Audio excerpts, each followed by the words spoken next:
Okay mga kaidol, no? Tagaan na to dako pagtagad mga kaidol usa sa Manuruyay ug Pan nagpakitabang na to mga kaidol. Nawala ang iyang lisensya mga kaidol. Importante ato ID lisensya dayon na kwarta gamay.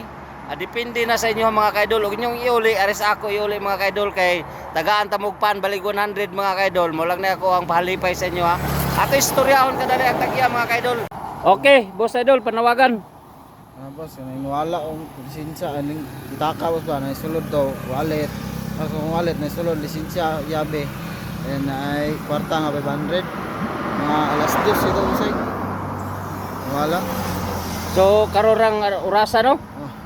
Alas 2 daw kapin mga kaidol. Ang makauli sa lisensya mga kaidol kay kaila naman mo ane malunggay pandesal o buntag o hapon siya moagi sa Tuano, Barangay Del Monte.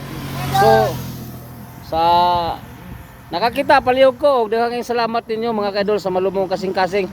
Ay mo kalimot mga kaidol kay tagaan ta Pan balig 100. So thank you kayo idol. Makita na iuli na. Okay, thank you.